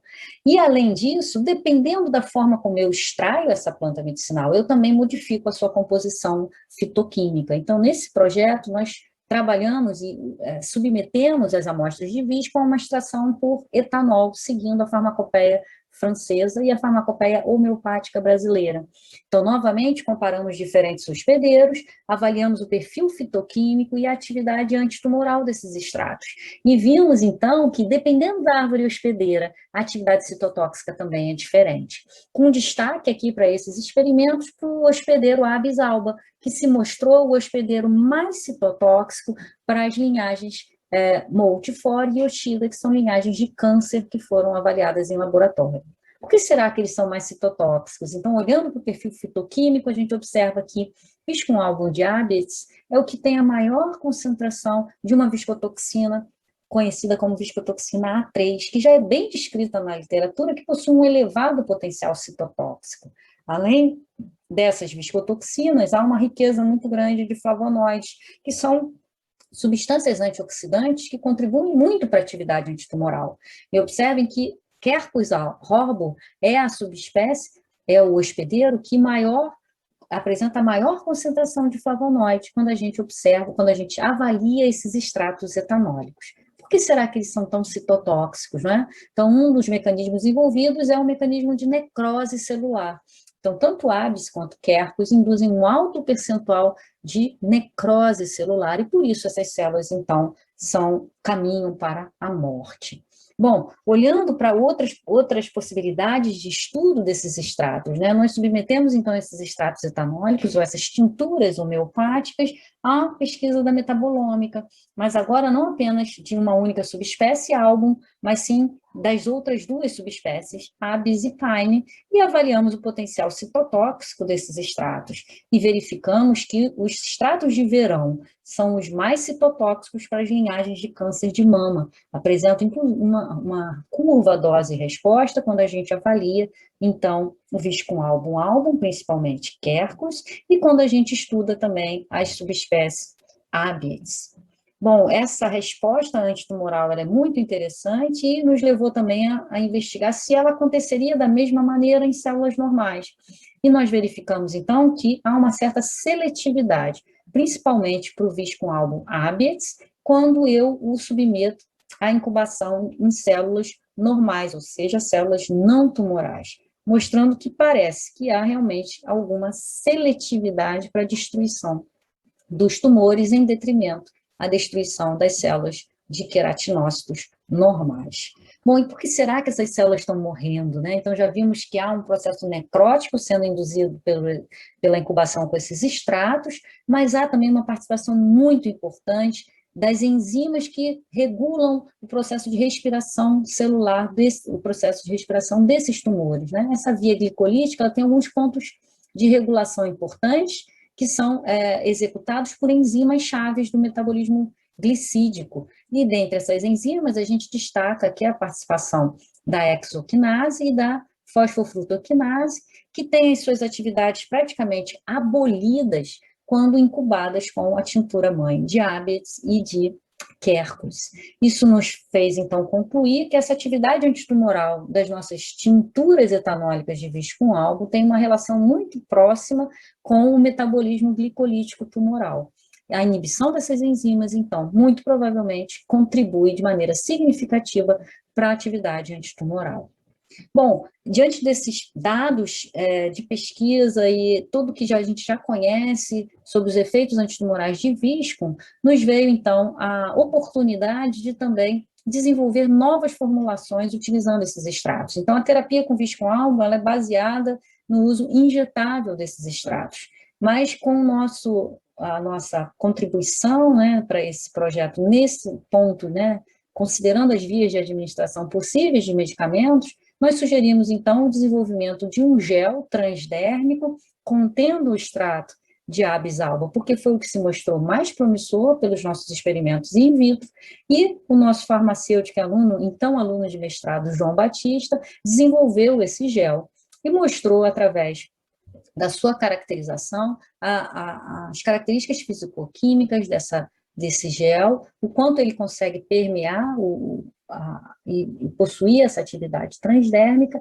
assim como a sua atividade frente às células tumorais e normais. Bom, esses resultados, então, foram muito promissores e nos levaram, então, a solicitar um pedido de patente, de proteção tecnológica para essa nova formulação de hidrogel contendo um extrato de viscoálbum etanólico, que pode vir a ser utilizado ou em substituição, ou mesmo em combinação à viscoterapia tradicional. Esse é um pedido que encontra-se, então, em fase de análise no INPI, para o qual, então, a gente aguarda a aprovação.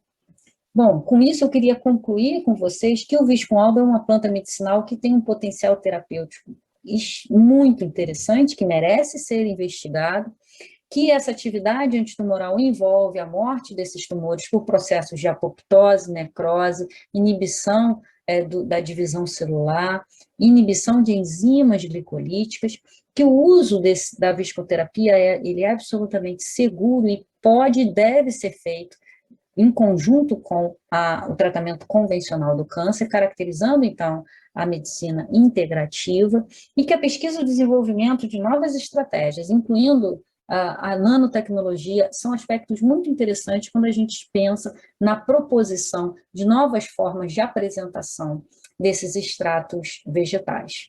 Então, eu queria, com isso, agradecer muito a toda a equipe que vem trabalhando conosco no desenvolvimento dessas formulações, tanto aqui no Brasil, os nossos alunos de pós-graduação, quanto na Suíça, os pesquisadores e estudantes envolvidos, que têm nos permitido, então, avançar no desenvolvimento e na compreensão dos mecanismos de ação do viscoálbum na oncologia.